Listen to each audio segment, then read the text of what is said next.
The heart of the medieval home, for the vast, overwhelming majority of people who have ever lived, was not a grand hall, nor a chapel, nor even a bedroom. It was a single, soot-blackened pot, suspended on a chain or a hook over a perpetually glowing hearth. This pot was the centre of a very small universe. It was the focus of the day, the source of warmth, and the provider of sustenance. And inside it, bubbling slowly, constantly, was a thick, greyish-brown gruel known as pottage. To understand the medieval world, you must first understand the pottage pot. It held the fuel of kingdoms.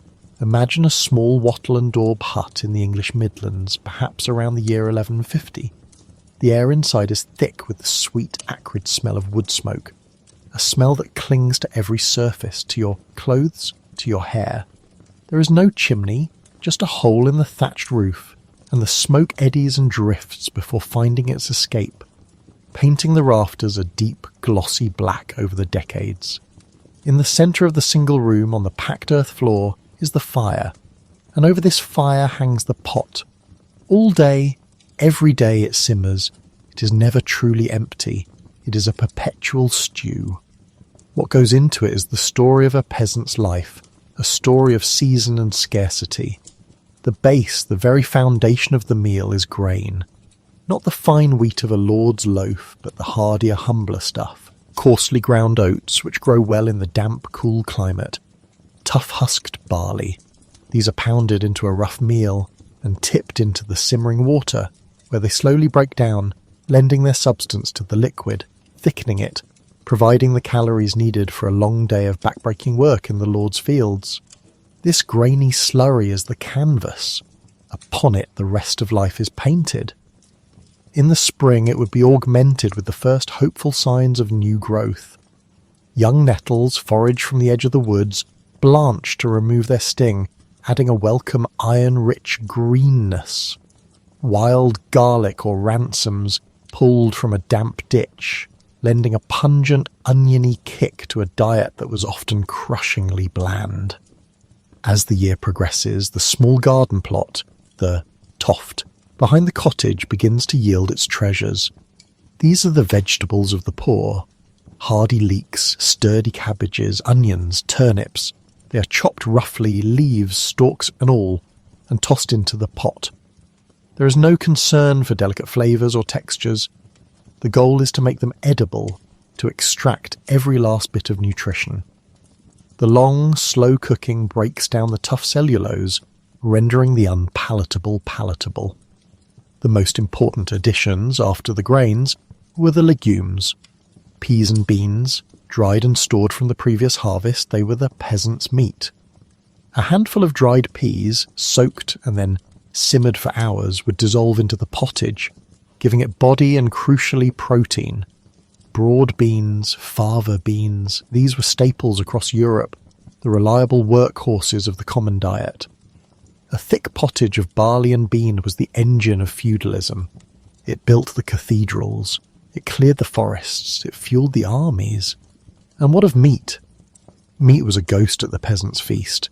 It was a rumour, a memory, a scent on the wind from the Lord's kitchens. The forest, teeming with deer and boar, was the Lord's private larder, and to be caught poaching was to risk mutilation or death. The family might have a pig, which spent its days foraging for acorns and scraps, but this animal was a precious investment, a living savings account. When it was finally slaughtered in the autumn, it was an event. Every single part of it was used. The blood was mixed with oats to make black pudding. The fat was rendered down into lard, a precious cooking medium and flavour enhancer for the long winter ahead. The meat was heavily salted and smoked, hung from the blackened rafters, to be used with extreme parsimony. A tiny sliver of bacon, mostly fat, might be dropped into the pottage pot. It would not be there to be eaten as a piece of meat. It was a sacrifice to the god of flavour. It would simmer all day, its smoky, salty essence leaching out into the gruel, perfuming the entire meal, lending a savoury memory of richness to every spoonful. A chicken, perhaps, scratching in the dirt outside, was more valuable for its eggs, another rare source of protein to be stirred into the pot. than for its flesh. The pottage was never the same from one day to the next, yet it was always the same. At the end of the evening meal, whatever remained in the pot was left by the fire. The embers would be banked, and the stew would sit warm through the night. In the morning, more water would be added, another handful of oats, perhaps a chopped onion, and the process would begin again. Scraps from the previous day, a crust of bread, the outer leaves of a cabbage, were never thrown away. They went into the pot. Nothing was wasted. This continuous cooking process, while efficient, created a unique, slightly sour tang, a flavour profile born of necessity. It also, quite by happy accident, kept the food relatively safe. The constant simmering killed most of the harmful bacteria that might otherwise flourish. Survival was a matter of small margins.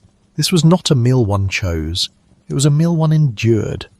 It was monotonous, predictable, and dictated entirely by the seasons and the land. There were no exotic spices, no imported luxuries. Flavour came from a sprig of thyme grown by the door, the smoke from the fire, the saltiness of a piece of bacon, or the deep, earthy taste of root vegetables. And when the harvest failed, when the rains came at the wrong time or not at all, the pottage grew thinner. More water, less grain. The vegetables from the garden were used up. Forage nuts and roots, bitter and tough, became the main ingredients. In these lean times, the simmering pot was not a promise of sustenance, but a measure of desperation. This was the reality for 95% of the population of the medieval Europe. Their days were measured not in hours, but in the slow bubbling of the single pot that stood between them and starvation. And yet somewhere, not too far away, in a great stone keep rising from the landscape and a completely different culinary world existed. A world not of subsistence, but of spectacle. Let us leave the smoky, humble cottage and travel up the path, through the village, past the fields our peasant toils in, and approach the castle walls. We pass through the gatehouse, cross the bustling bailey, and into the great hall, where the Lord is hosting a feast. The transition is not just one of place, but of reality itself. Here, the air is not filled with the simple smell of wood smoke and boiled cabbage. It is a bewildering, intoxicating assault on the senses. The cavernous hall is lit by 100 beeswax candles, their clean, honeyed scent a statement of wealth in itself, for tallow was the candle of the poor. The air is thick with the aromas of roasting meat, of bubbling sauces, and something else, something sharp, exotic, and almost magical, the scent of spice. This is the smell of power. The Lord's table, set upon a raised dais, is a theatre of consumption. The purpose of this meal is not merely to feed, but to awe. It is a carefully choreographed display of wealth, status, and control over the natural world. Look at the dishes being carried in by a long procession of servants. There is no single, humble pot here. There are dozens, hundreds of dishes in a series of grand courses, each designed to impress and overwhelm. The first course arrives. It is not a simple soup. It is a boar's head, immense and terrifying, its tusks gilded with gold leaf, an apple stuffed in its mouth, steam still rising from its snout. It is carried in on a massive silver platter, a monument to the Lord's dominion over the forest, a place forbidden to the common man. Beside it are roasted swans and peacocks, painstakingly redressed in their own feathers after cooking, their necks arched as if still alive. These are not birds primarily valued for their taste. Swan is notoriously tough and greasy, but for their dramatic appearance. They are edible sculptures. This is food as political statement. The sheer quantity and variety of meat is staggering. There is venison from the Lord's deer park, beef from his own herds, mutton, pork. But there is also a menagerie of lesser-seen creatures, cranes, herons, bustards, plovers, larks. Dozens of small birds might be roasted and served together on a single platter, a testament to the fact that the Lord's resources are so vast they need not be husbanded. Fish, too, is presented with similar grandeur. A great pike might be served in a shimmering green sauce made of parsley and sorrel, its scales decorated to look like a dragon.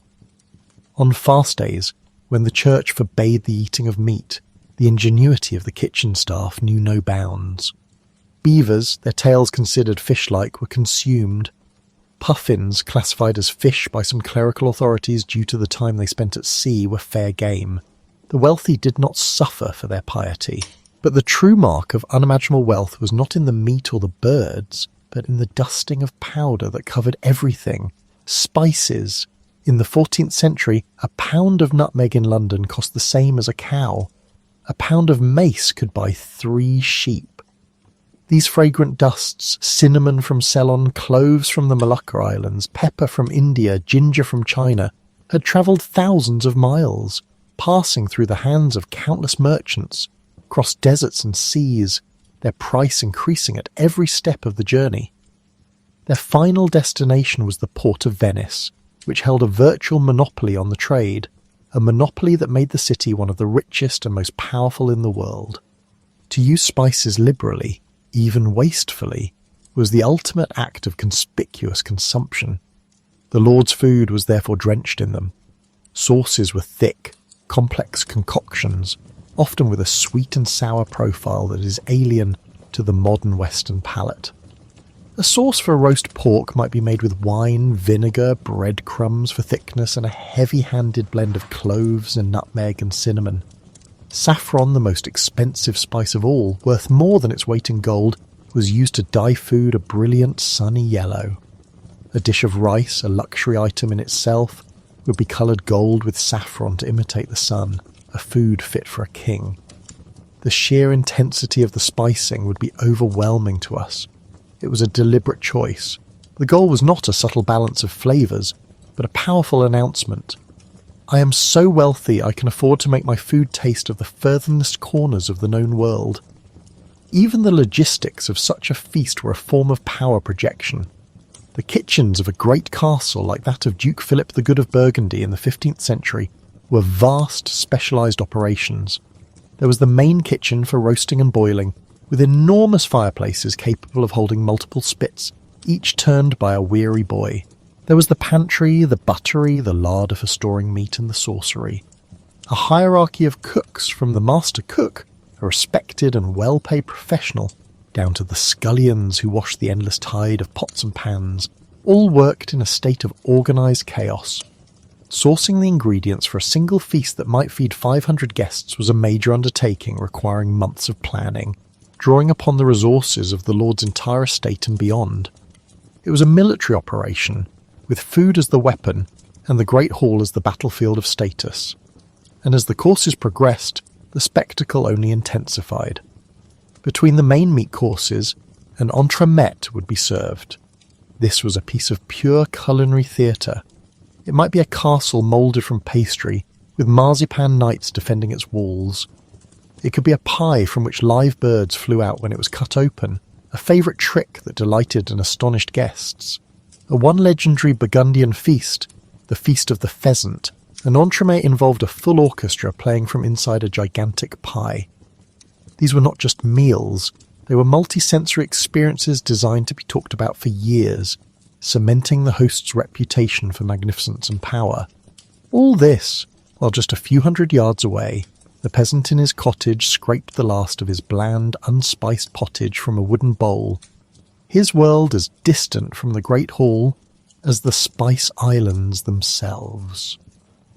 Yet there was one food item that bridged this enormous chasm, one staple that was present in the smoky hut and the candlelit hall.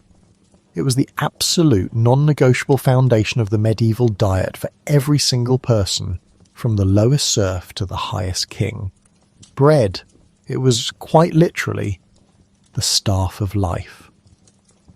But like everything else in this rigidly hierarchical world, not all bread was created equal.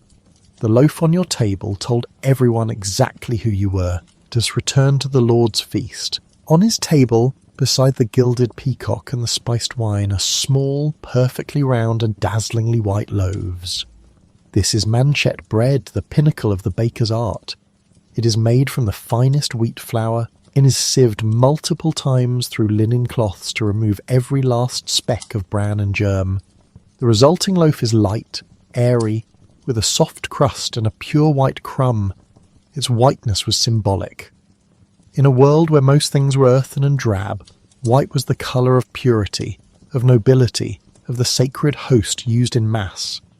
To eat white bread was to partake in a kind of secular communion, affirming one's elevated place in the God-given social order. Making it was a labour-intensive and wasteful process. A significant portion of the grain was discarded during the sifting, which, of course, only added to its prestige. Further down the high table, for lesser nobles and knights, the bread might be a cocket loaf. Still made of wheat, but less finely sifted, it was a shade less white, a touch more substantial.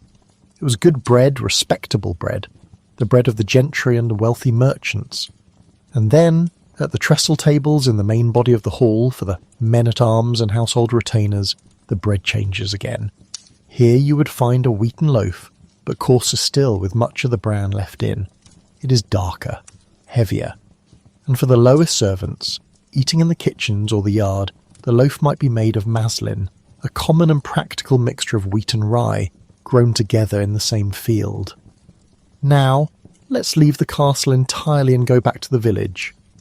The peasant who works the fields, the man who actually grew the wheat for the Lord's monche, eats a bread that the Lord would not even recognise as such. His loaf is dark, almost black. It is not made from wheat, which was a cash crop, owed as a tithe to the church and as rent to the Lord. His bread is made from rye, from barley, sometimes even from oats or ground peas in times of hardship. It is dense, heavy, and often slightly sour from the starter used to leaven it. It is so solid you could almost believe it was a building material. Chewing it is a workout for the jaw, but it is packed with calories and fibre, and a single thick slice smeared with a little lard or dipped in the ever-present pottage could sustain a man through a morning of hard labour. This was the fuel that powered the medieval agricultural machine. The journey from grain in the field to a loaf of bread was a path lined with obligation and control. After the harvest, the peasant could not simply grind his own grain. He was legally bound by the laws of the manor to take it to the Lord's mill. The miller, often a deeply distrusted figure in the village community, Chaucer's miller in the Canterbury Tales is a classic caricature of a thumb-fingered cheat, would grind the grain between two massive millstones, powered by a wind or water. For this service, he would take a portion of the flour as payment, the multure. It was a system ripe for corruption, and the miller's supposed honesty was a constant source of village tension. Once the flour was in hand, baking presented another hurdle. The peasant's tiny timber-framed cottage with its thatched roof was no place for a large roaring oven. It was a catastrophic fire risk. So once again, the peasant was dependent on the Lord's infrastructure. Most villages had a communal oven, or fourbanal as it was known in France, a large brick or stone oven owned by the Lord, to which everyone had to bring their dough for baking.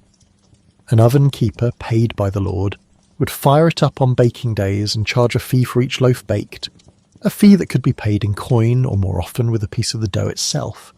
This system was practical and promoted safety, but it was also another lever of economic control, another small stream of revenue flowing from the many to the one. But bread was more than just food. For many, it was also the plate. In the Great Hall, and even in more modest settings, meals were often served on a trencher. This was not a plate of wood or pottery, but a thick, square slab of stale bread, usually the dark, coarse variety. It was a wonderfully practical invention. It was absorbent, soaking up the juices and sauces from the meat or the gravy from a stew. At the end of the meal, what happened to the trencher was another clear indicator of social status. The wealthy lord, having eaten his fill, might give his sauce-soaked trencher away as alms to the poor waiting at the castle gate, a gesture of performative charity. The poor, on the other hand, had no such luxury. Their trencher was an integral part of the meal. They ate their plate. It was the final perfect encapsulation of a world where nothing, absolutely nothing, could be wasted. From the perpetual pottage pot to the edible plate, survival was an art of total utilisation, a stark contrast to the theatrical wastefulness that defined the tables of the powerful. To live in a world without refrigeration is to live in a constant quiet war against time. It is a battle fought not with swords and shields, but with salt smoke and the slow, steady turning of the seasons. Every sunny day, every basket of fruit, every slaughtered animal was a fleeting victory, a temporary bounty that the natural world was determined to reclaim. The enemy was rot, decay, the relentless march of microbes that would turn a life-giving harvest into a putrid mess in a matter of days. And so medieval life was built around a vast and intricate architecture of preservation, a complex series of strategies designed to capture the abundance of summer and autumn and stretch it, thin but vital, across the barren, frozen landscape of winter.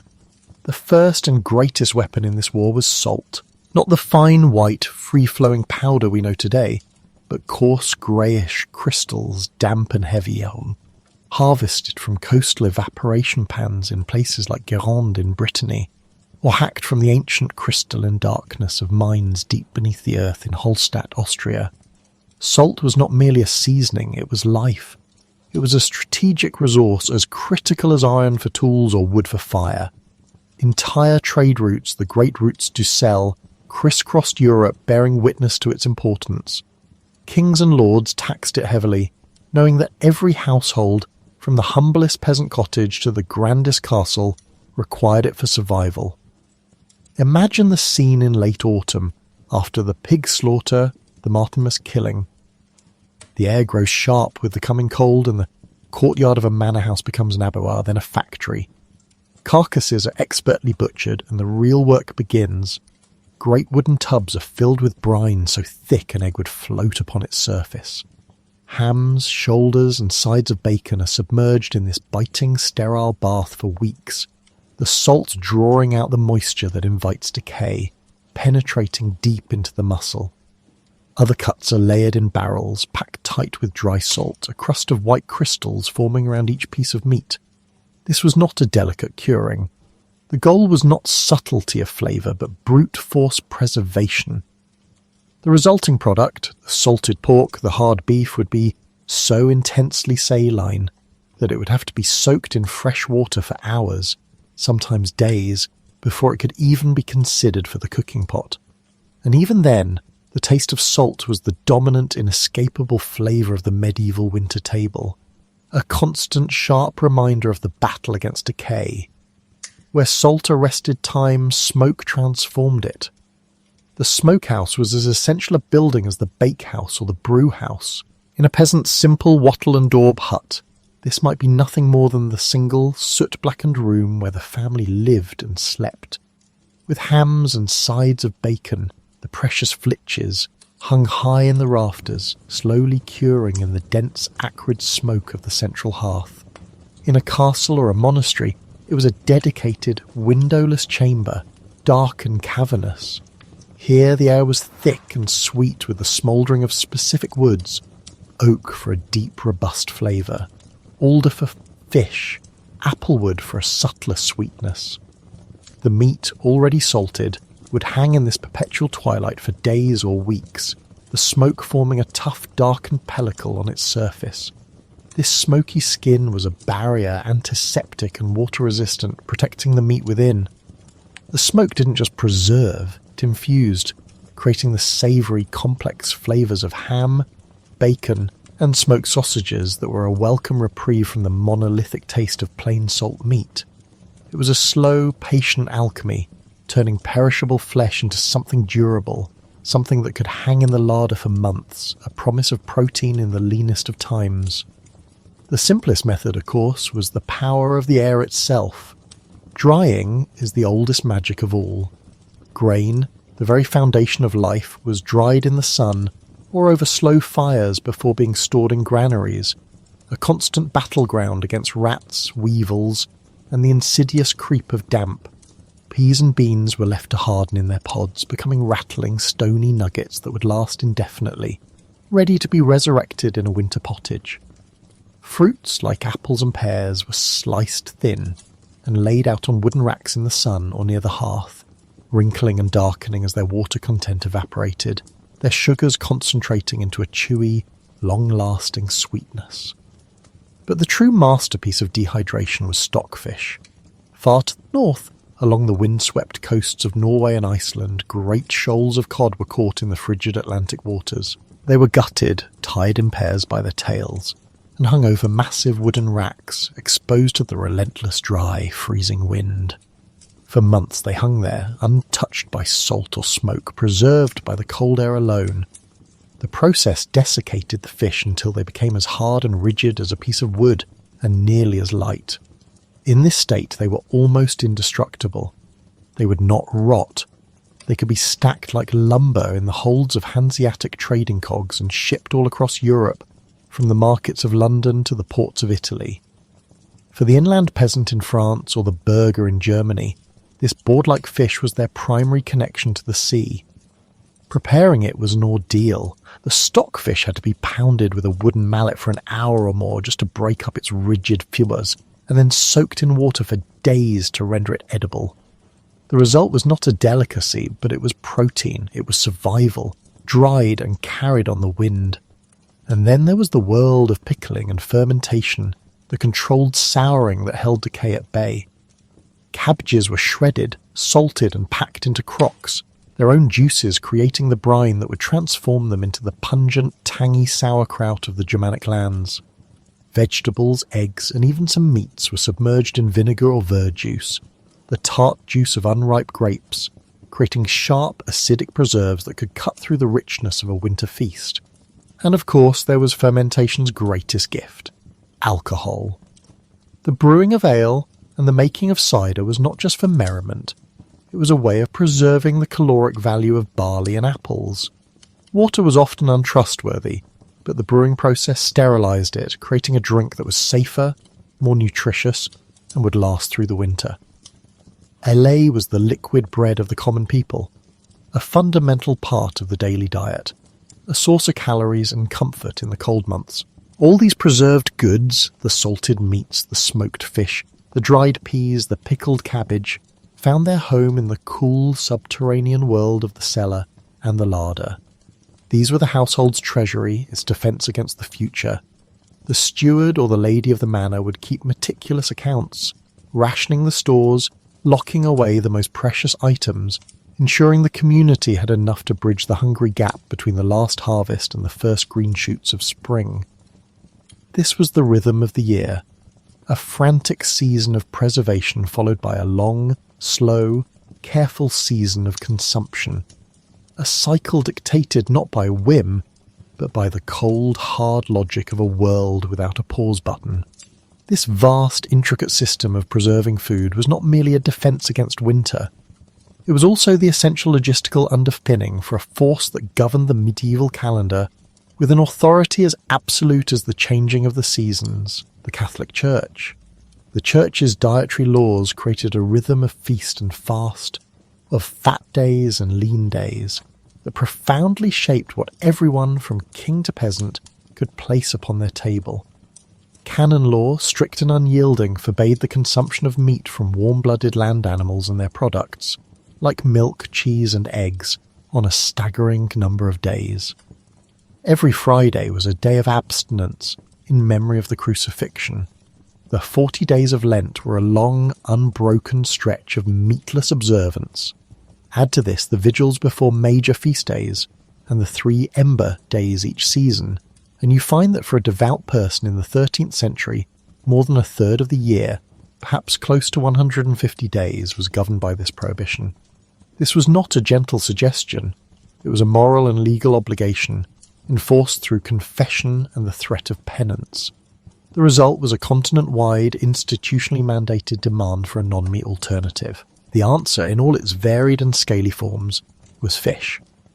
The Church's rules created one of the largest, most powerful and most transformative industries of the entire medieval period.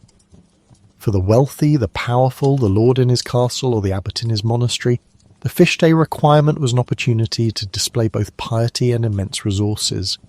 Their solution was the freshwater fish pond, or stew. These were not simple ponds, they were sophisticated works of hydraulic engineering carefully constructed and managed ecosystems. A series of interconnected ponds would be dug, allowing fish of different ages and species to be segregated and raised. Water levels were controlled by a system of sluice gates, enabling the ponds to be drained for easy harvesting and cleaning. Monasteries, particularly those of the Cistercian order, were masters of this aquaculture. They had the land, the manpower provided by lay brothers, and the institutional knowledge passed down through generations to manage these ponds with scientific precision. They stocked them with prize species, the predatory pike with its wolf-like snout, the fat placid carp, a relatively new import from the Danube region that grew quickly and thrived in still water, the tench, known as the doctor fish, for the healing properties once ascribed to its slime, and the silvery bream. Eels, too, were a delicacy, trapped in wicker baskets and often kept alive in their own tanks. To be able to serve a large fresh pike, perhaps baked whole and stuffed with herbs, at the centre of a Lenten feast was the ultimate statement of status. It showed you not only obeyed God's law, but you did so with elegance, wealth, and a mastery over your own environment. But for the vast majority of the population, living far from the coast and without access to a private fish pond, fresh fish was an impossible luxury. Their survival on lean days depended entirely on the preserved sea fish that the great engine of European commerce could provide, and the undisputed king of that trade was the herring. Each year, immense shoals of herring, the silver darling, would migrate through the North Sea and the Baltic.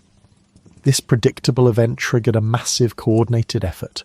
Fleets of small fishing vessels would put out from towns like Great Yarmouth in England, or from the coasts of Scania in southern Sweden.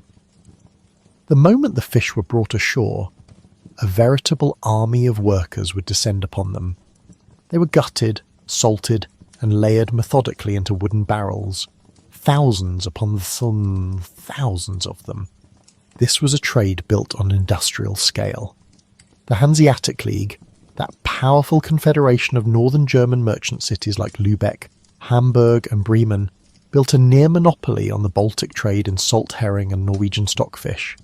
They controlled the supply of salt from Lüneburg, the ships that transported the goods, and the trading posts, the contours, in London, Bruges, Bergen, and Novgorod where the fish was sold. The humble, oily, heavily salted herring, packed in its barrel, became a form of currency, a staple protein that fed the inland cities and villages of Europe on every Friday and throughout every Lent. It was the taste of piety for the common man. The theological definition of fish could be wonderfully flexible, leading to some culinary and zoological creativity. The key was whether the animal was of the land or of the water. This led learned theologians to classify the beaver, with its scaly tail and aquatic habits, as a fish, making its rich, fatty meat permissible during Lent, much to the delight of monastic diners. In a stranger case, the barnacle goose was also deemed acceptable. The curious medieval belief, born of observing goose barnacles clinging to driftwood, was that these geese did not hatch from eggs, but instead grew spontaneously from the sea-soaked wood. Since they were not born of flesh, they were not meat, and could therefore be eaten.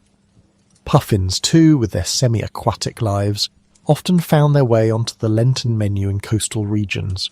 These were loopholes, perhaps, but they demonstrate the immense pressure the dietary restrictions placed on society, forcing people to find protein wherever they could, and to justify it with whatever logic they could muster. The rule of fish on Fridays, born from a spiritual directive, did more than just shape diet.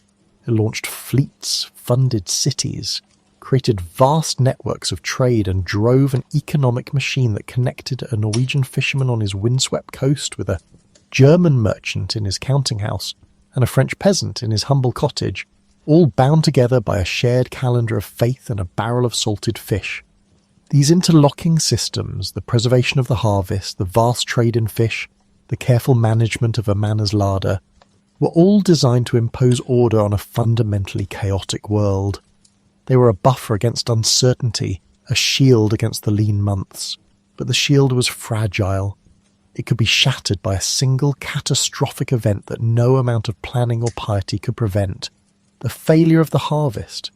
Famine was the great lurking terror of the medieval world, the skeleton at every feast.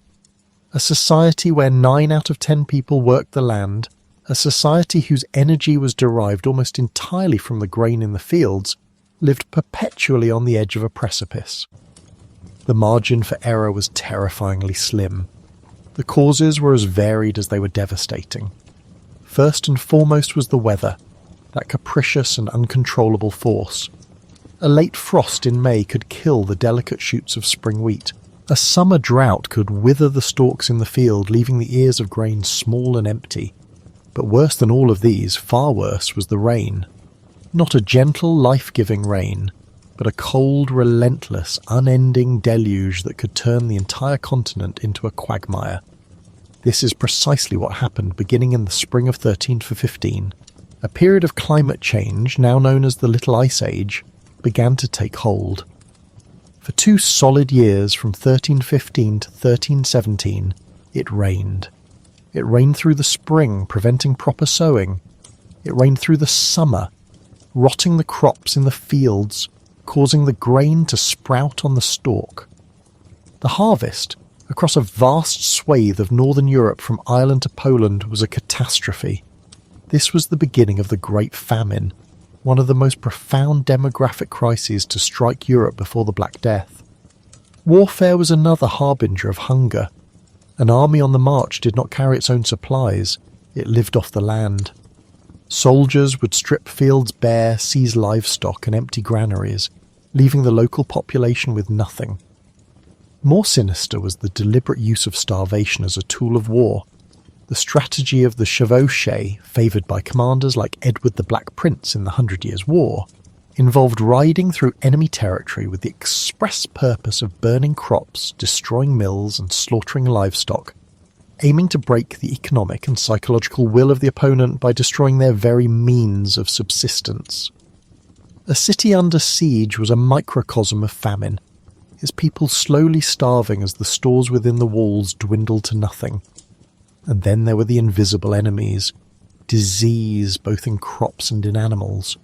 Fungi like rust or ergot could sweep through a wheat field, turning the grain into a shriveled poisonous husk. An outbreak of rinderpest or anthrax could decimate the precious cattle and oxen, robbing a village not only of its meat and milk, but of the vital animal power needed to plough the fields for the next season's crop. When the harvest failed, the descent was swift and terrifyingly predictable. In the first year, as it became clear the granaries would not be filled, the price of grain would begin to climb, then it would skyrocket. A peasant who might have had a small surplus to sell now had nothing. Soon he would not have enough to feed his own family. The carefully preserved foods, the salted bacon, the dried peas were brought out, but everyone knew they would not last. The market squares, once bustling with trade, grew quiet, the stalls empty. The poor were the first to suffer. They sold their tools, then their meagre furniture, then the very land they worked, all for a handful of debased coins to buy a small measure of astronomically priced flour. By the second year of a prolonged famine, like the one that began in 1315, the situation entered a new realm of horror. The seed grain, which should have been saved for the next planting, had been eaten. This was the point of no return. It was a conscious sacrifice of the future for a few more days of survival in the present. The great buffer of preserved food was gone, the larders were bare, the fields were barren mud. Now people turned to what the chroniclers called famine foods. The forests and hedgerows were scoured for anything that might offer sustenance. People dug for the roots of ferns and dandelions. They gathered acorns, which had to be laboriously boiled multiple times to leach out the bitter, toxic tannins. They ate grasses, weeds, and the leaves from trees. In the most extreme desperation, they stripped the bark from trees, elm was common, and tried to grind it into a powder to mix with a handful of chaff or straw to create a pathetic imitation of bread. This famine bread was a cruel mockery of food, a gritty, indigestible mass that offered bulk but almost no nutrition. often doing more harm than good to the shrunken stomachs of those who ate it. As the physical body wasted away, so too did the bonds of society. The chronicles of the Great Famine, written by horrified monks like the Englishman Johannes de Trocolo, paint a grim picture of social collapse. Law and order disintegrated. Ports of banditry and murder became commonplace, with starving people willing to kill for a crust of bread. The most vulnerable, the old, the young, the sick, were the first to perish. There are harrowing accounts of parents abandoning their children, unable to bear watching them starve. And then came the darkest whispers of all, the ultimate taboo, cannibalism. While likely exaggerated by the shocked chroniclers to emphasise the sheer horror of the times, the rumours themselves speak to a world that had been turned completely upside down, a society that had come untethered from its own humanity. For these observers, such an abomination was not just a crime, it was a sign of God's profound wrath, a punishment for the sins of mankind. The Great Famine of 1315 to 1317 eventually ended when the weather patterns finally shifted and a good harvest was brought in, but the scars ran deep. The death toll was immense, with estimates suggesting that 10 to 15% of the population of Northern Europe perished. Entire villages were wiped out. The continent's population had been expanding for centuries, but this event halted it in its tracks, and in many places reversed it.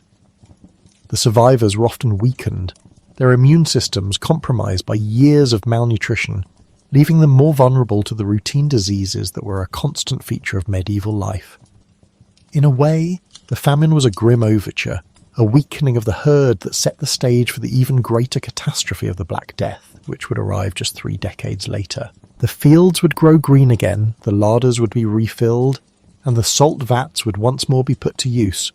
But the memory, the deep ancestral fear of the empty granary, the silent mill and the barren, rain-sodden field would linger in the collective consciousness for generations, a quiet, chilling reminder of how close to the edge they all lived.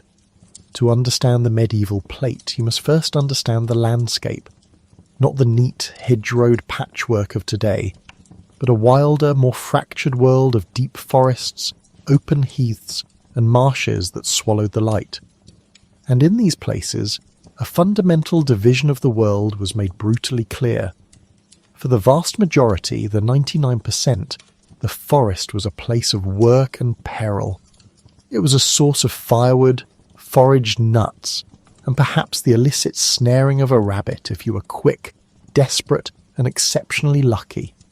But for the 1%, for the crowned heads and the landed aristocracy, the forest was something else entirely. It was a larder, a gymnasium, and a theatre of power. It was their exclusive domain, and its most prized inhabitants were theirs by a right they considered divine. Meat was not merely food, it was a language, a visible, visceral declaration of status.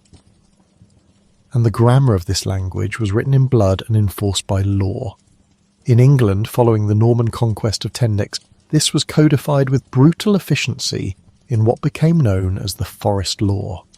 William the Conqueror, a man with a deep and abiding passion for the hunt, declared vast tracts of the country to be royal forest. This did not mean it was all woodland. The term encompassed heath, farmland, even entire villages. What it meant was that the animals within it, specifically the beasts of the chase, belonged to the king. To kill one of these creatures was not mere poaching. It was an act of theft against the monarch himself, a crime punishable by blinding mutilation or death. The chronicles tell us that William loved the stags as if he were their father, a paternal affection that did not, it should be noted, extend to the Saxon peasants who lived under his new laws. An entire legal system with its own courts and officials, the verderers and the foresters, was established simply to protect the king's venison, and venison was the prize. The word itself comes from the Latin venatio, meaning to hunt, and it encompassed the flesh of any hunted animal, but it came to be synonymous with deer. The magnificent red deer, the hart with its crown of antlers, was the ultimate quarry, but there were also the smaller fallow and roe deer. To hunt them was an elaborate, almost liturgical ritual, The Parforce hunt, or hunt by strength, was the display of martial prowess and immense wealth. It required a vast retinue, huntsmen to manage the hounds, beaters to flush the game, grooms for the horses, and pages to attend the lords and ladies. The sound of it would carry for miles, the deep baying of the allants and greyhounds, the sharp, intricate calls of the hunting horns communicating position and progress across the woods, the thunder of hooves on damp earth. It was a carefully choreographed piece of theatre, demonstrating a lord's command over his land, his men, and the very beasts of the field. The wild boar was another creature of this aristocratic world. Fiercer, more dangerous than the deer, the boar hunt was a test of courage. A cornered boar with its bristling spine and sharpened tusks could easily gut a horse or a hound, and sometimes a man. To face it with a spear was the mark of a true nobleman. The kill was a moment of supreme triumph, and the serving of the boar's head at the subsequent feast was the evening's grand centrepiece. Carried into the great hall on a silver platter, often with an apple in its mouth and its tusks gilded, it was a testament to the host's power and virility. This was the meat of kings and dukes. But what of the rest of humanity? For the common farmer or villager, this world of venison and boar was as distant as the moon. Their meat came not from the chase, but from the sty and the coop. The single most important animal for the medieval peasant was the pig. It was their walking savings account, their source of fat and protein for the long winter. Pigs were supremely efficient, capable of foraging for themselves in the woods on acorns and beech nuts, a right known as pannage that villagers often had to pay their lord for. They were easy to keep and grew quickly. In the autumn, the pigs would be brought in and slaughtered. It was a time of communal activity, a frantic effort to preserve every last scrap. The meat was salted and smoked, hung as bacon and ham from the rafters of their small smoky homes. The fat was rendered into lard for cooking. The intestines were cleaned and used for sausages. The blood was mixed with oats and herbs to make black pudding. Nothing, absolutely nothing, was wasted. The pig was the difference between sustenance and starvation. Alongside the pig were the birds. Chickens scratched in the dirt outside every hovel, providing a steady, if meagre, supply of eggs and, on a rare occasion, their own stringy flesh for the pot. Geese and ducks were more of a luxury, fattened for feast days. But these were domestic creatures, raised and owned. They were property, not the wild, free-roaming symbols of the aristocracy. The chasm between a salted side of bacon and a roasted haunch of venison was not one of taste, but of power. One represented the careful, necessary husbandry of the poor. The other, the violent, leisurely entitlement of the rich. A peasant who was caught with a deer could be hanged from the nearest tree his family cast out. A lord who failed to bring down a stag might suffer a bruised ego. The law, like the land itself, was not for everyone, and so the great feasts of the nobility were a spectacle of this division. Swans, peacocks skinned, and then redressed in their own feathers after roasting herons, cranes, a parade of creatures forbidden to the lower orders, their flesh heavily seasoned, and their arrival in the hall announced by trumpets. It was a performance, a feast for the eyes as much as the stomach, designed to awe and intimidate, a constant reminder of who ruled this land and who was merely living on it. And such a feast, rich with the fat of the hart and the grease of the swan, demanded something to cut through it, to wash it all down. But in this, as in all things, what filled your cup depended entirely on who you were. For the vast majority of people, from the lowly farmer to the prosperous merchant, the thought of drinking plain water was often a gamble they were wisely unwilling to take. In the growing towns and cities, the rivers were a convenient repository for all of society's waste. The Thames in London, the Seine in Paris, these were not pristine waterways. They were open sewers, murky with human effluent, animal dung from the streets, and the toxic runoff from tanners, dyers and butchers. To drink directly from them was to invite dysentery, cholera, typhoid, the bloody flux, and a host of other ailments that could empty a village in a week. Wells were better, but still susceptible to contamination from nearby cesspits. Only the most remote, fast-flowing spring in the countryside could be considered truly safe. And so humanity turned to the miracle of fermentation. The The universal drink, the very lifeblood of medieval Europe, was ale, or beer. The terms were often used interchangeably, though technically ale was unhopped, while beer, which became increasingly popular from the Low Countries outwards from the 14th century, contained hops as a preservative and flavouring agent. It was consumed by everyone, at all times of day, men, women and children. A breakfast might consist of a chunk of dark bread and a mug of small beer, a weaker, less alcoholic brew made from a second or third mashing of the grain. It was hydration and nutrition in one vessel. A gallon a day per person was not an uncommon rate of consumption for a labourer. This wasn't a society of perpetual drunkenness. Much of the ale was low in alcohol, but it was packed with calories from the barley, providing the fuel needed for a day of hard physical work in the fields. And most importantly, it was safe. The process of making it, boiling the wort for an extended period, killed off the dangerous pathogens lurking in the water used to produce it. It was a triumph of accidental public health. The brewing of this essential liquid was, for centuries, primarily the domain of women. The alewife was a central figure in every village and town. She would brew in her own home, and when a batch was ready, she would place an ale stake, a pole, often with a bush tied to the end, above her door to announce that her product was for sale. It was one of the few avenues of independent commerce open to women.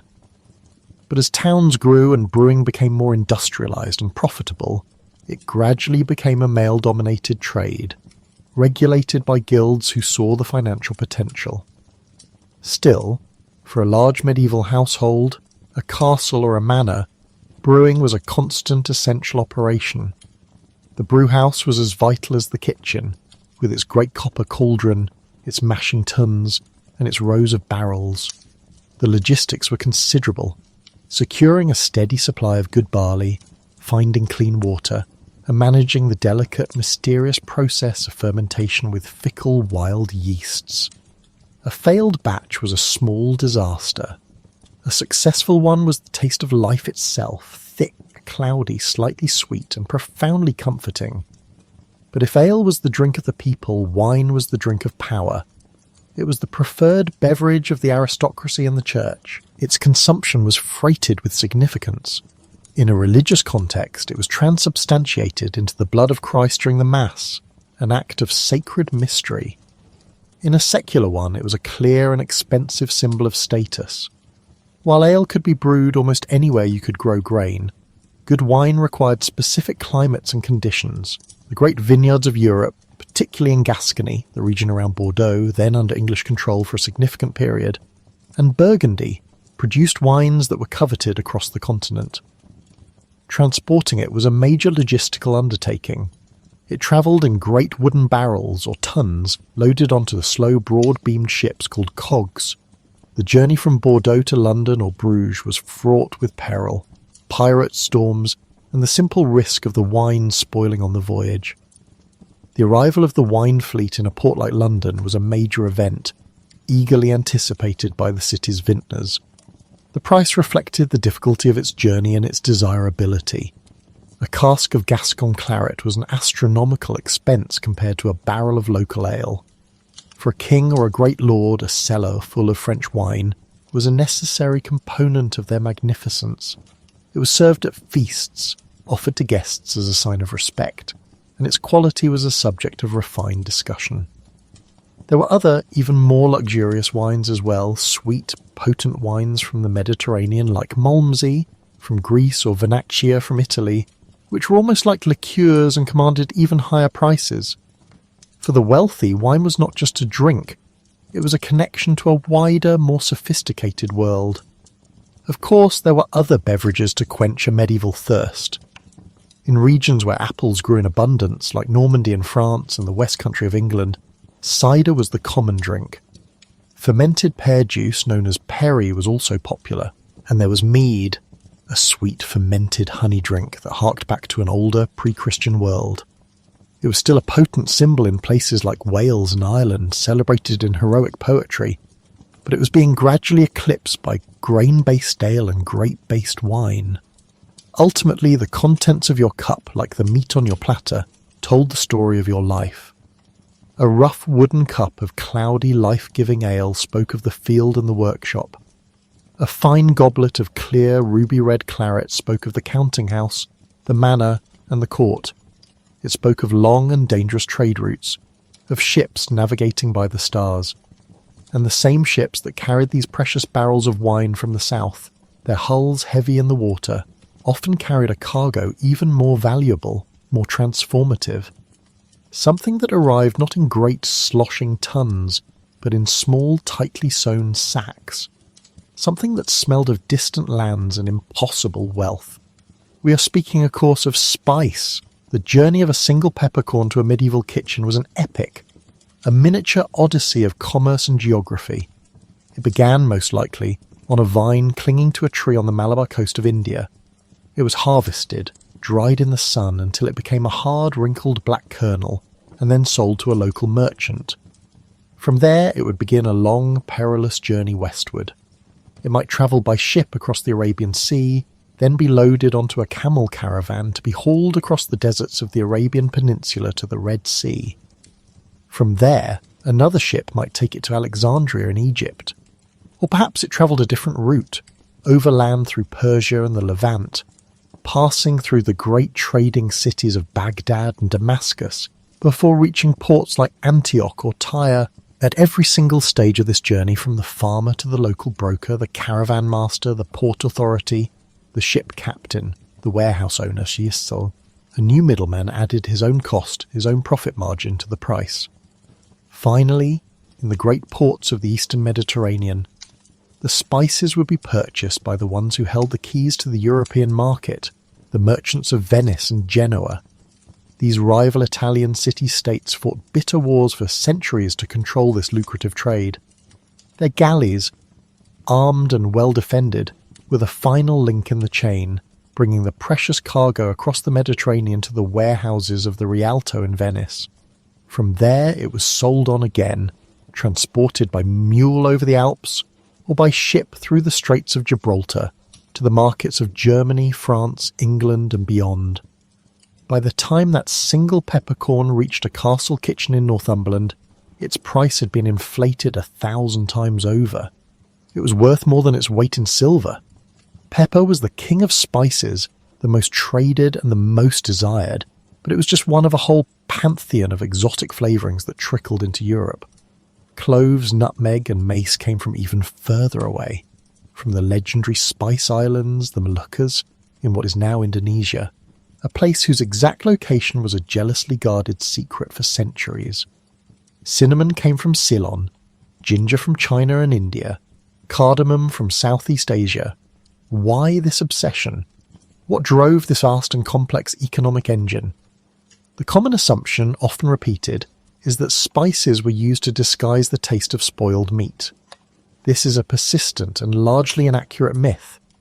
While some spices, like cloves, do have mild antiseptic properties, they were far, far too expensive to be wasted on food that was already going bad.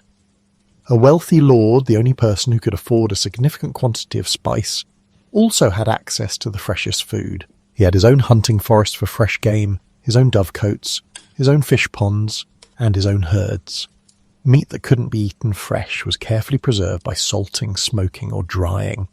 Methods that were effective, if not always delicious. No, the primary reason for the astonishing value of spice was much simpler. It was the ultimate status symbol. To serve a dish laden with pepper, cinnamon, and cloves was not a culinary decision. It was a political statement.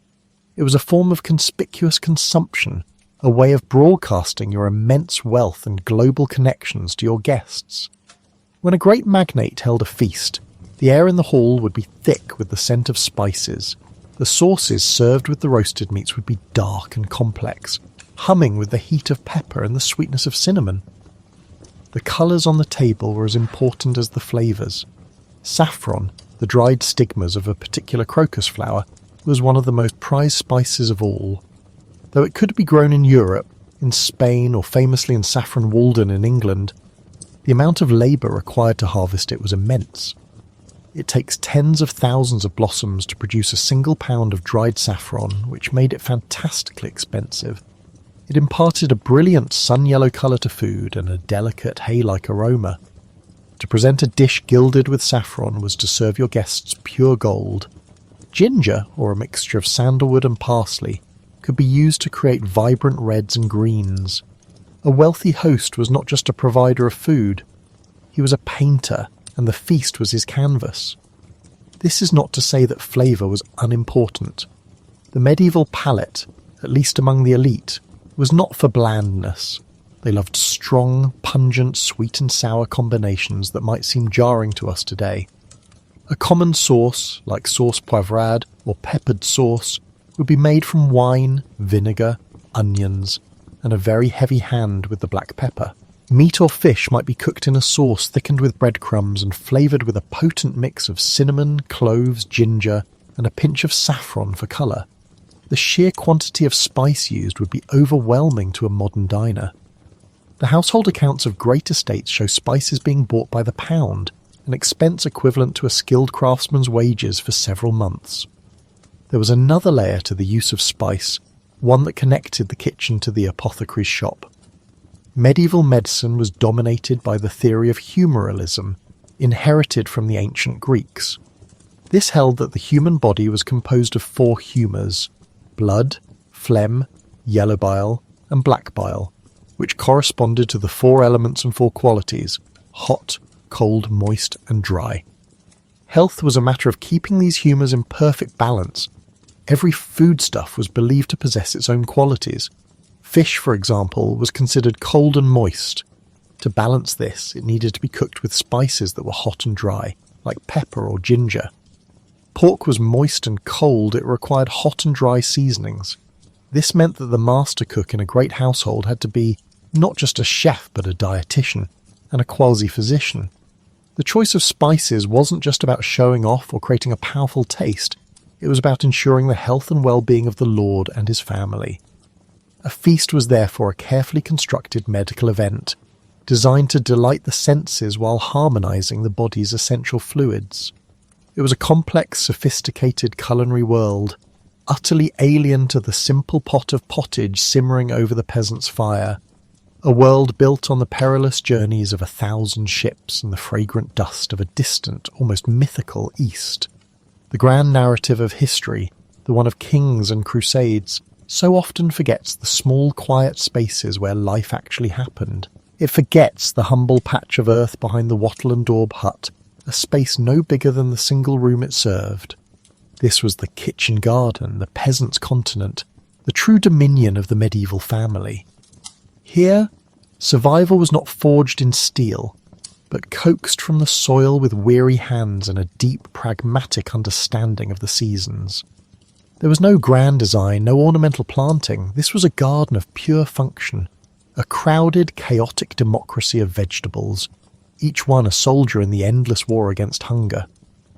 At the heart of this garrison grew what we might call the holy trinity of the common diet: onions, leeks, and cabbage. They were not exciting, they were not delicate, but they were reliable. The onion, in its many forms, was the sharp, pungent soul of the pottage pot, its assertive flavour cutting through the blandness of boiled grains. It could be stored for months in a cool, dark corner, a small, papery promise of flavour in the depths of winter.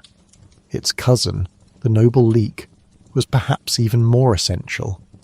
Hardy enough to be pulled from the half-frozen ground in January, its mild, sweet flavour was a comfort, a whisper of green in a grey world. Its presence in a thin broth could be the difference between a meal and mere gruel. And then there was the cabbage, the workhorse. It grew in tight, dense heads, a mass of sustenance that could be shredded into the pot, its leaves used as wrappers for other foods, or fermented into a sour, sharp concoction that would last through the leanest months. The cabbage did not ask for much, and it gave everything. Alongside this steadfast trio grew the legumes, the true meat of the poor.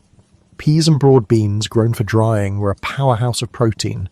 Harvested in the summer, they would be shelled and left to harden into little pebbles of potential, stored in sacks to be tossed into the pot all winter long, swelling and softening, adding body and worth to the endless stew. There were the root vegetables too, the ones who kept their treasure hidden underground. Turnips with their peppery bite. Parsnips, which grew sweeter after the first frost touched the soil. Carrots, but not as you know them.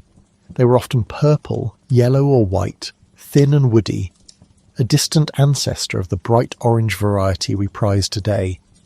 Herbs crowded every spare inch of ground, not for refined culinary flair, but for brute utility.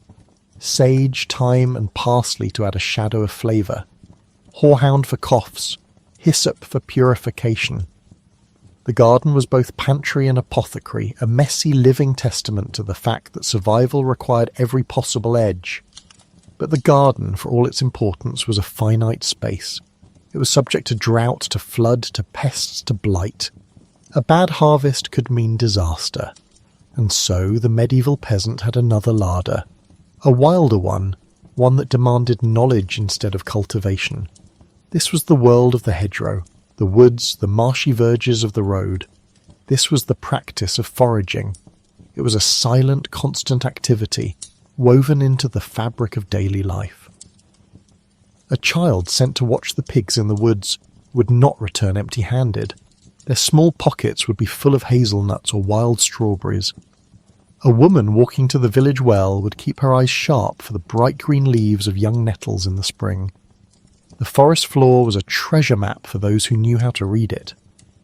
In the autumn, the harvest was rich.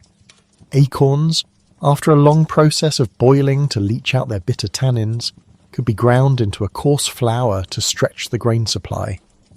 Chestnuts were roasted over the embers of the fire, their sweet, nutty scent a rare and wonderful treat.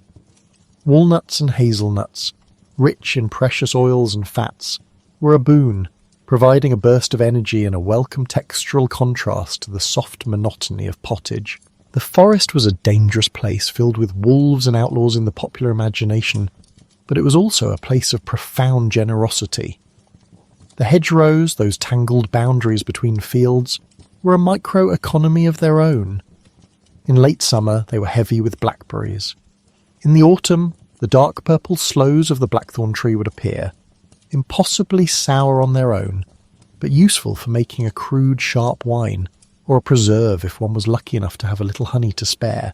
Rose hips, gathered after the first frost had softened them, were a vital source of precious vitamin C, a guard against the sicknesses that plague the winter months. And then there were the greens. Wild garlic or ramsons carpeted the damp woodland floors in spring, its pungent scent a welcome change from months of dried herbs. Sorrel provided a sharp lemony tang.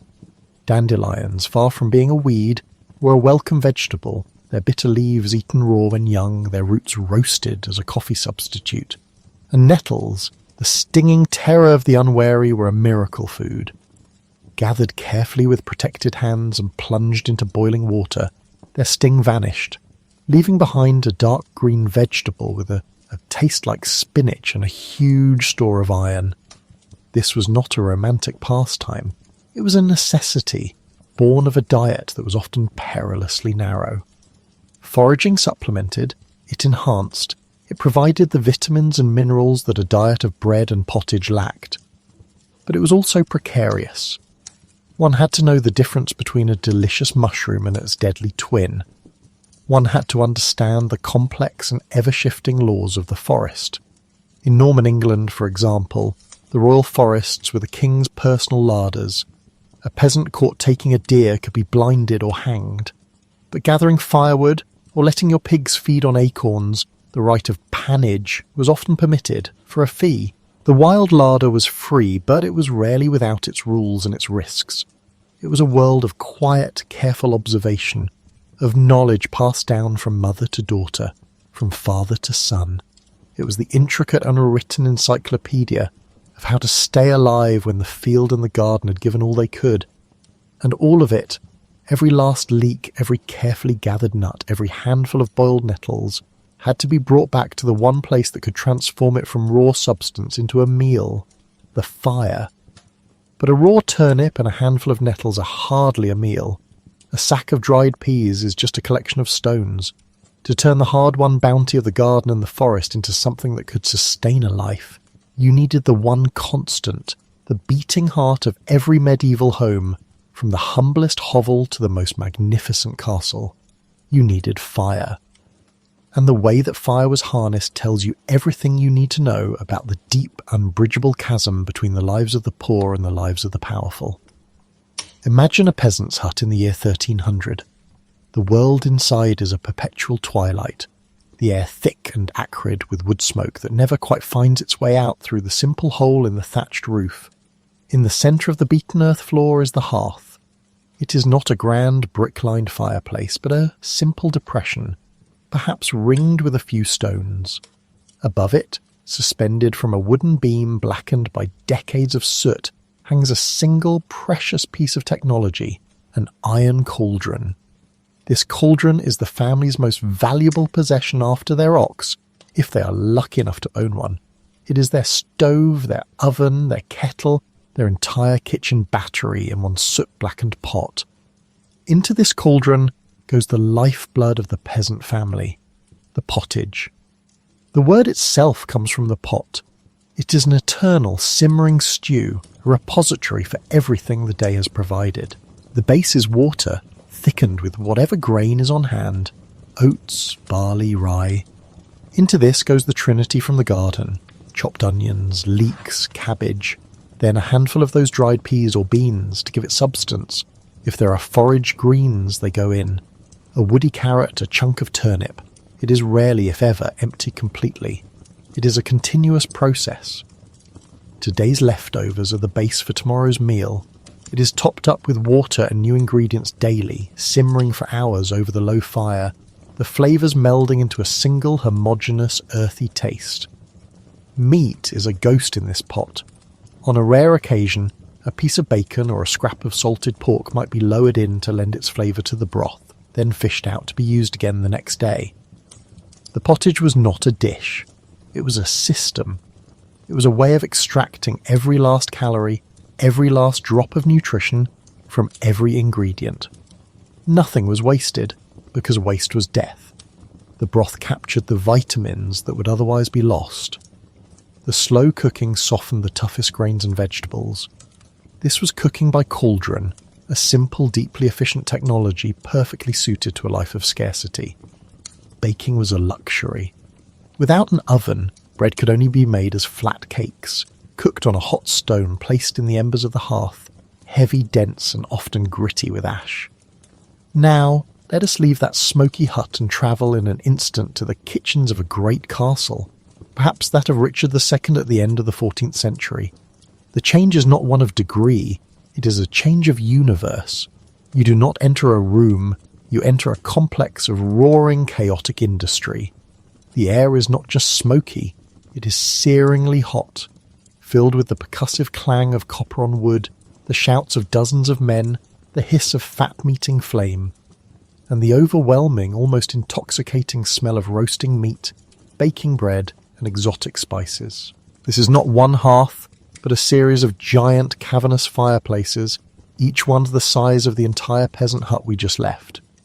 Each has a specialised purpose, a station in a vast production line dedicated to feeding a household of hundreds.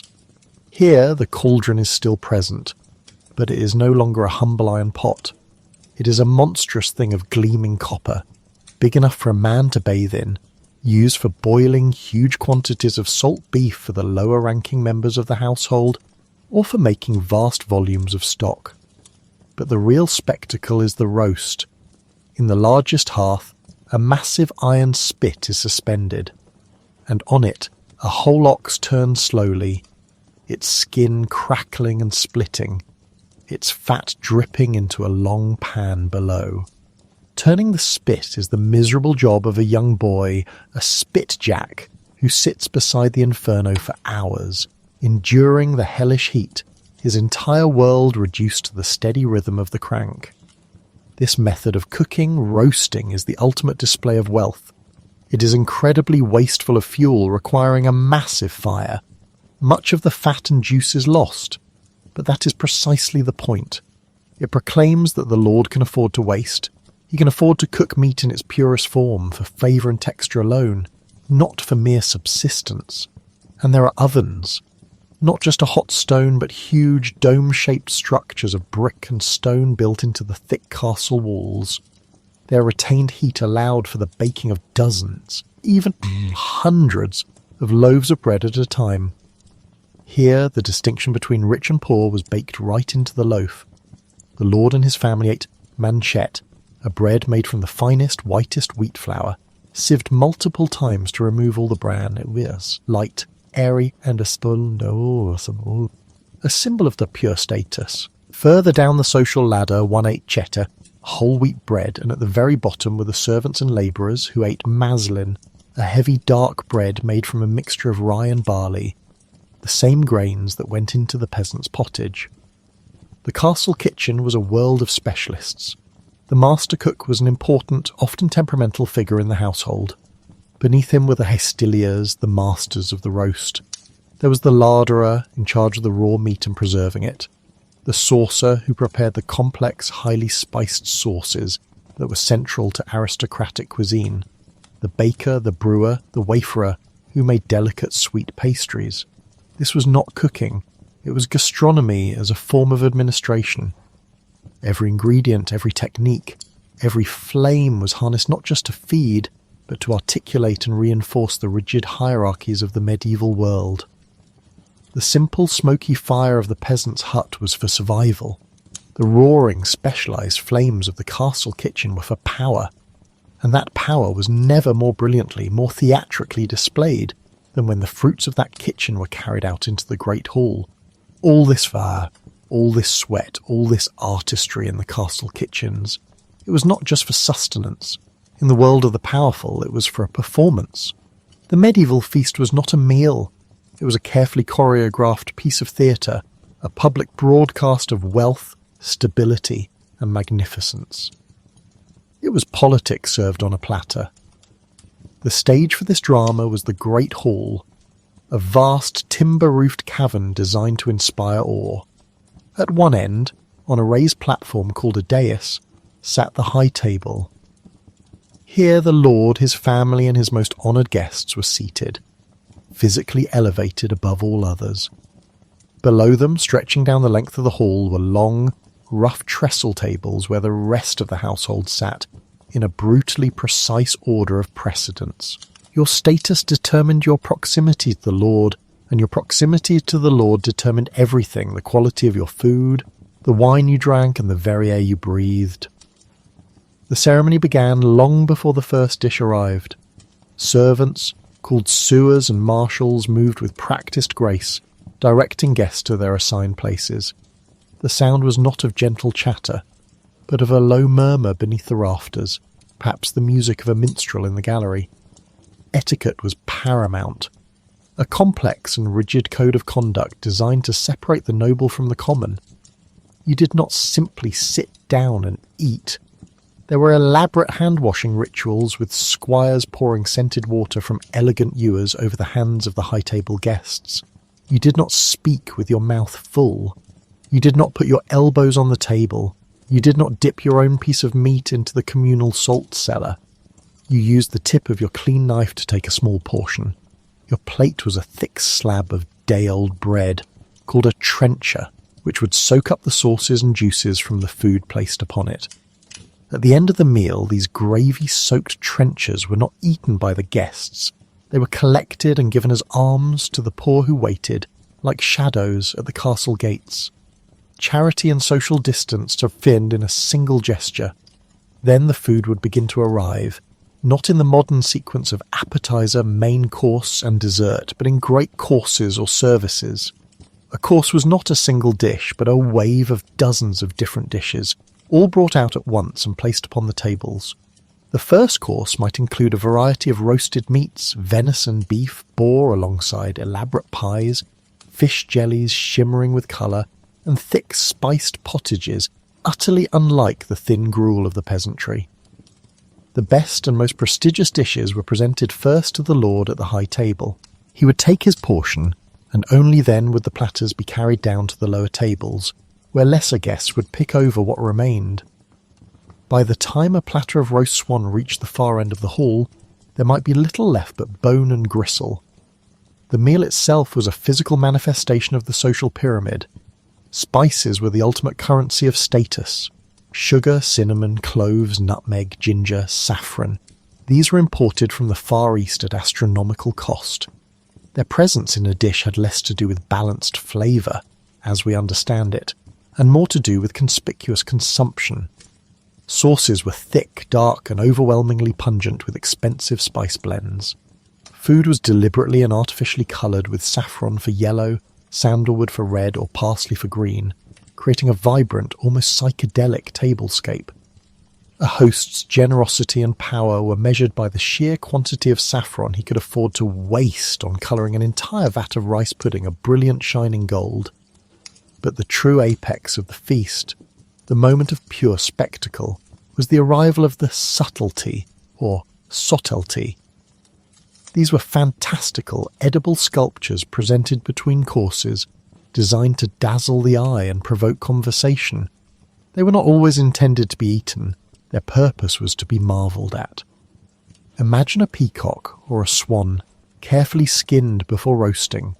The flesh would be cooked, often gilded with gold leaf or recoloured, and then the entire bird would be meticulously redressed in its own cured skin and feathers, its neck arched proudly as if it were still alive, perhaps with a piece of flaming camphor-soaked cloth placed in its beak. At the famous feast for the installation of George Neville as Archbishop of York in 1465, the records show the presentation of over 100 such subtleties, alongside sculpted castles made of pastry and mythological creatures moulded from jellies and marzipan. The most legendary of these subtleties was the animated pie. A giant pie crust would be baked, and then live birds, such as blackbirds, would be placed inside just before it was served. When the guest of honour cut into the crust, the startled birds would fly out, filling the great hall with a flutter of wings and astonished cries. This was not about food, this was about magic. It was a demonstration that the host was a man of such immense resource and ingenuity that he could command nature itself, making pies come to life. The subtlety was a political statement, a piece of propaganda sculpted from sugar paste and pastry. It said, "I am so wealthy, so powerful, that I can afford this level of breathtaking, beautiful, and utterly pointless extravagance. Do not trifle with me." The feast, then, was a carefully constructed ritual. Every dish, every rule of etiquette, every gilded bird was a sentence in a long and eloquent speech about power. It reinforced the bonds of loyalty for those seated close to the salt, and it served as a stark and intimidating reminder of their place to those seated further down. It was a dazzling, delicious, and deeply serious performance of the medieval social order, a world built of bread and fire, where a simple trencher soaked in gravy could tell a story of a kingdom. To imagine a medieval kitchen as a place merely for sustenance is to miss the point entirely. It was, far more profoundly, a laboratory. It was an apothecary. The cook, whether a harried peasant stirring a pot over a smoky fire, or a master chef orchestrating a ducal banquet, was also a pharmacist, practicing a subtle and constant form of preventative medicine. Because in the medieval mind, food was not simply fuel. It was the primary tool for regulating the very substance of life, for maintaining the delicate, precarious balance of the body's inner world. This world was governed by a theory of elegant ancient simplicity, inherited from the Greeks, refined by the Romans and Arabs, and embraced with absolute conviction by every scholar and physician from Cordoba to Canterbury. This was the doctrine of the four humours. The human body, they believed, was a microcosm of the universe itself, composed of the same four fundamental elements: earth, water, air, and fire. Within each person, these elements manifested as four vital fluids, or humours. There was blood associated with air, which was hot and moist by nature, producing a sanguine or cheerful and optimistic temperament. There was phlegm linked to water, which was cold and moist, leading to a phlegmatic or calm and unemotional disposition. There was yellow bile or choler tied to fire, a substance both hot and dry that created a choleric or fiery and ambitious personality. And finally there was black bile, the melancholy humour linked to the earth, cold and dry, which made a person melancholic, thoughtful, quiet, and prone to sadness. A healthy person was one in whom these four humours were in perfect equilibrium. Illness, whether a common cold or a deadly fever, was simply the result of an imbalance, a surplus of one humour, a deficiency of another. And what was the cause of such an imbalance? It could be many things. The season, the alignment of the stars, a shock to the system, but most commonly and most controllably it was diet. Every single thing you ate or drank possessed its own humoral qualities. Every fruit, every vegetable, every cut of meat, every fish pulled from the river had an intrinsic nature, a combination of hot or cold and moist or dry.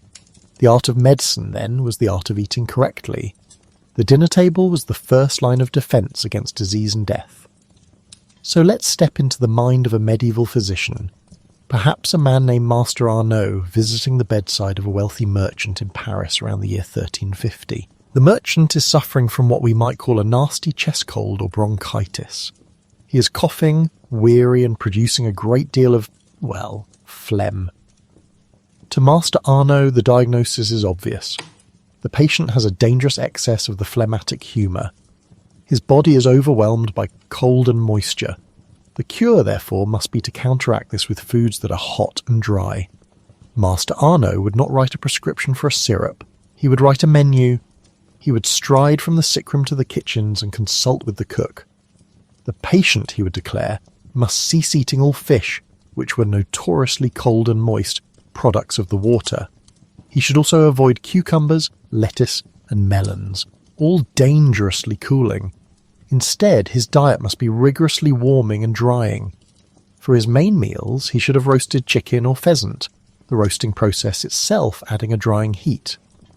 The meat must be seasoned liberally with pepper and cloves, spices from the east that were prized not just for their taste, but for their intense, fiery heat.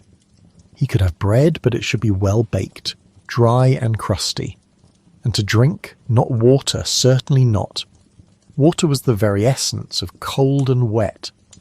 He must drink wine, specifically a strong red wine, perhaps from Burgundy, warmed and further fortified with the hottest spices, ginger, cinnamon, and grains of paradise. This medicinal concoction, a type of hippocras, was a staple of the medieval pharmacy, a delicious prescription designed to kindle the body's inner fire and burn away the damp sickness. This logic permeated every level of cuisine. It was not just about curing illness, but about maintaining health according to one's innate temperament. If you were a choleric lord, quick to anger, your doctor would advise a diet rich in cooling, moistening foods to soothe your fiery nature. You would be encouraged to eat poached fish, boiled vegetables, and fruits like pears and plums. A melancholic scholar, prone to quiet despair, would be prescribed the opposite. Warming foods like roasted meats, garlic, onions, and strong aged cheese, all washed down with good red wine to lift the spirits and counteract the cold, dry humour that plagued him. The sanguine man, already in a state of near-perfect balance, was simply advised to eat a varied and moderate diet to maintain his good fortune. This system explains so many of the seemingly strange combinations in medieval cooking.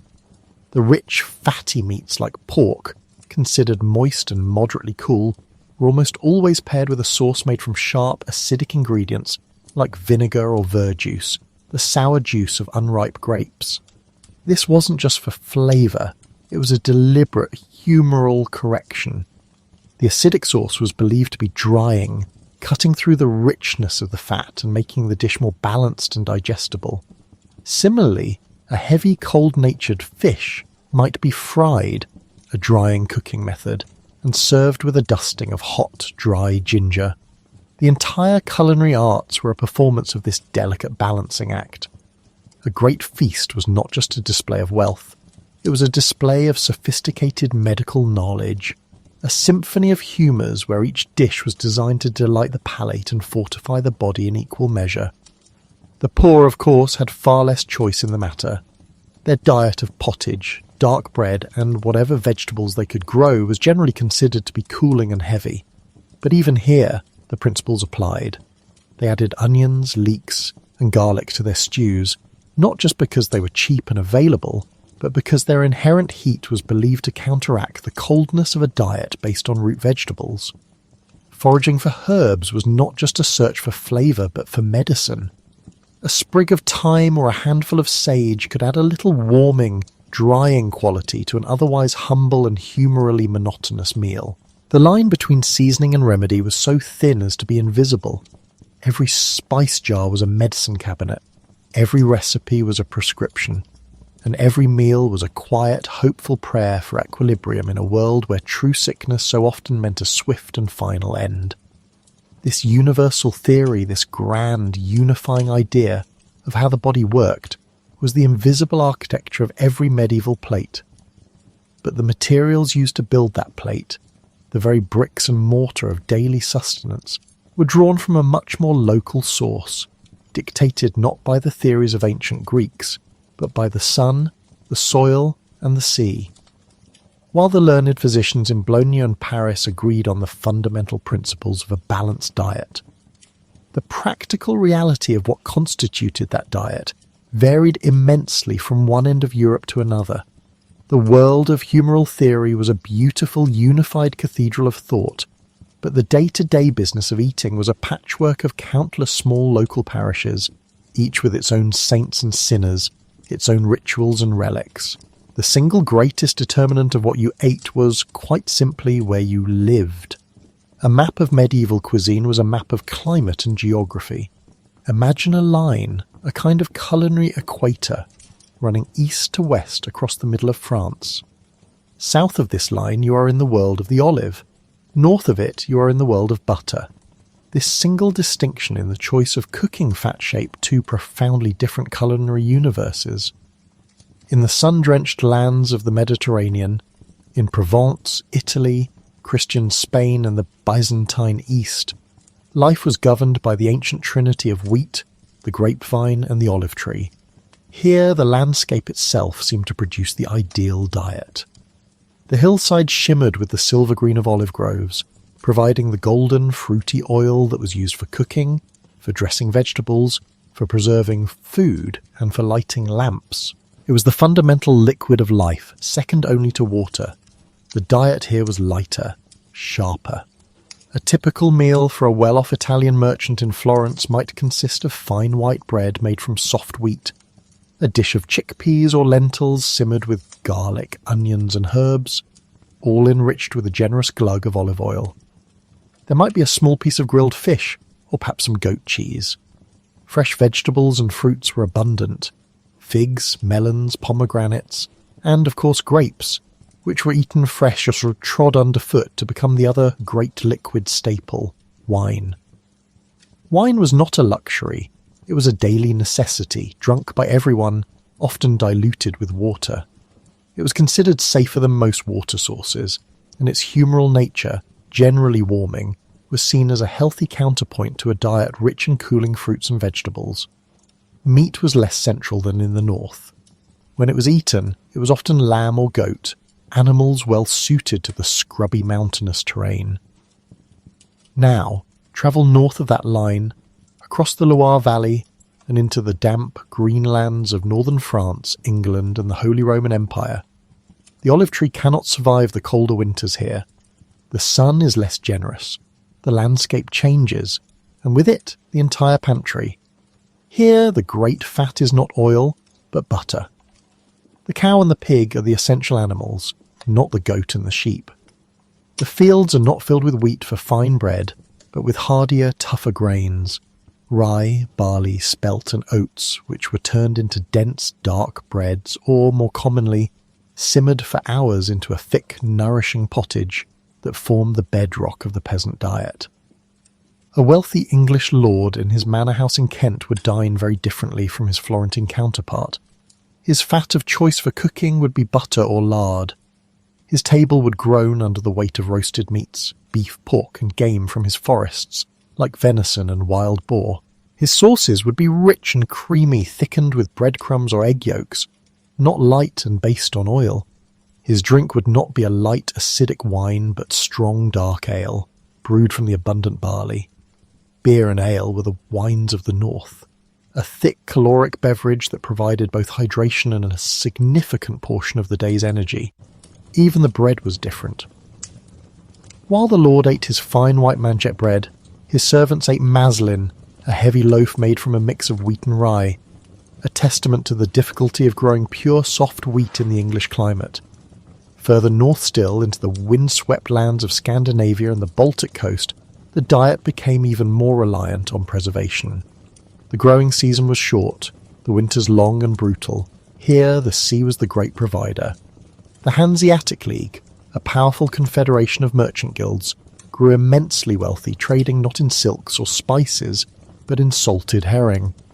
Huge quantities of herring, cod and other fish were caught, gutted, and packed in barrels with salt, creating a protein source that could last through the winter and be transported far inland. This was the famous stockfish, or scrae, cod dried on wooden racks in the cold winter air until it became as hard as a board. It had to be rehydrated and pounded for hours before it could be cooked, but it was an essential source of food. On the land, the diet consisted of rye bread, butter, cheese, and hardy root vegetables that could be stored in cellars, like turnips and carrots. Of course, these were not hermetically sealed worlds. Trade routes, though slow and perilous, crisscrossed the continent. The wealthy in London or Bruges craved the wines of Bordeaux and the sweet fruits of the south. They paid dearly for olive oil, almonds, and figs, which were shipped up the coast from Spain and Italy. Likewise, the south imported the north's bounty. Salted herring from the Baltic was a staple Lenten food, even in Rome, and English wool was traded for Italian luxuries. Spices, the ultimate long-distance trade good, were the great unifier. A dash of pepper, a pinch of saffron, or a grating of nutmeg could appear on a wealthy table in any corner of Europe, a tiny, astronomically expensive taste of a world far away, instantly marking the dish as one of high status. Yet for the vast majority of the population, for the 90% who lived and died within a few miles of their birthplace, the local landscape was their entire menu. Their bodies were built from the soil they tilled and the animals they husbanded.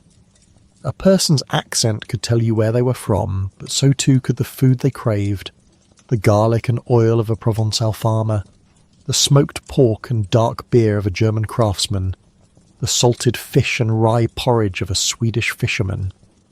These regional diets, developed over centuries of trial and error, were a direct conversation between humanity and the earth, a culinary map of medieval Europe etched not in ink, but in butter and oil, in wine and beer, in the very taste of home. And for 1,000 years, this map remained largely unchanged, its borders drawn by mountains and rivers and the slow, predictable turning of the seasons.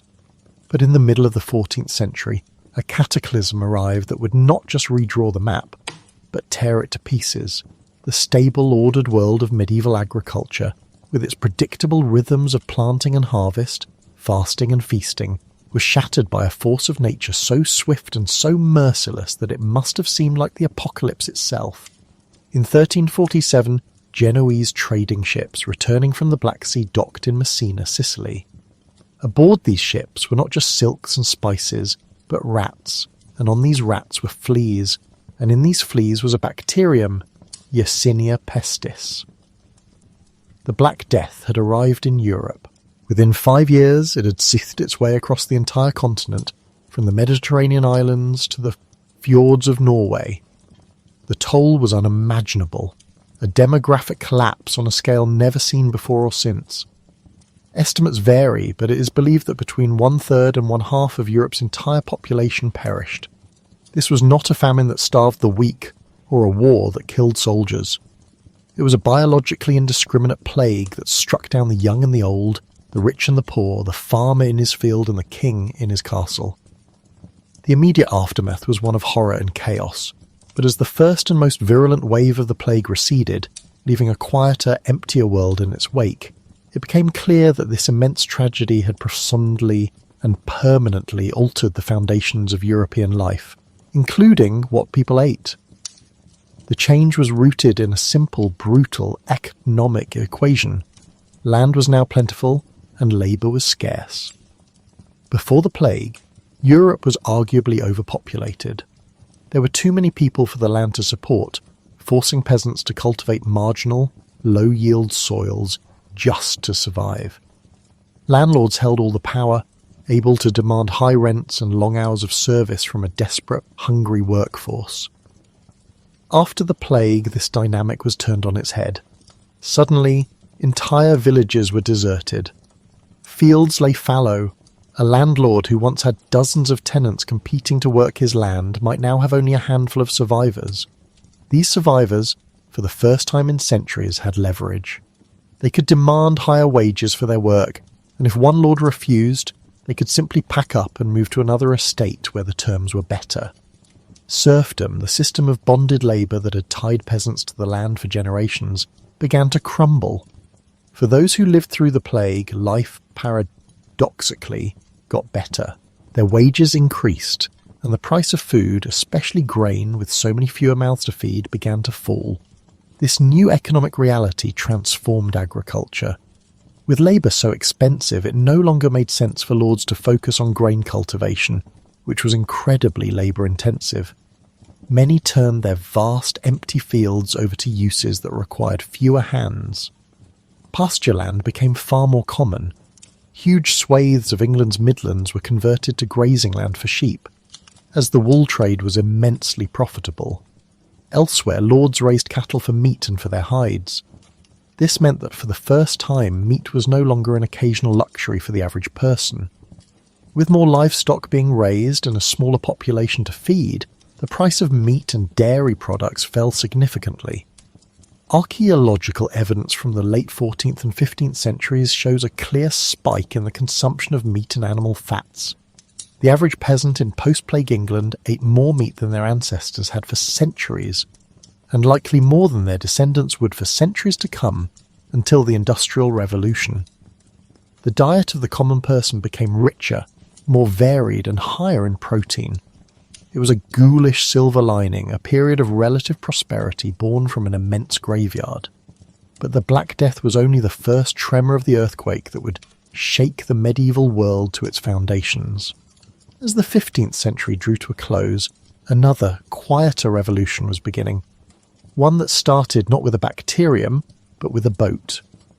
In 1492, another Genoese sailor, this one in the service of Spain, sailed west in search of a new route to the spices of the East and instead stumbled upon a world no European knew existed. Christopher Columbus's voyages to the Americas initiated an exchange of plants, animals, and diseases that would ultimately reshape the globe. We call it the Columbian Exchange, and it would, over the next few centuries, completely transform the European plate. The change was not immediate. The first arrivals from this new world were regarded with a mixture of curiosity and deep suspicion. When Spanish conquistadors brought the potato back from the Andes, it was not embraced as a miracle food. It was a strange lumpy tuber that grew underground, a member of the sinister nightshade family.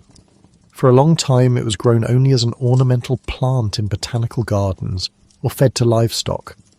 Scholars and physicians warned it was an unnatural food, likely to cause diseases like leprosy or scrofula. It would take more than 2 centuries of famine and persistent advocacy before it became a staple food for Europe's poor. The same was true for the tomato. Brought back from Mesoamerica, its bright red colour and familial connection to deadly nightshade made it an object of fear. It was called the poison apple, and wealthy people in particular avoided it, believing it would cause illness if eaten. For a very long time it was grown only for its decorative beauty.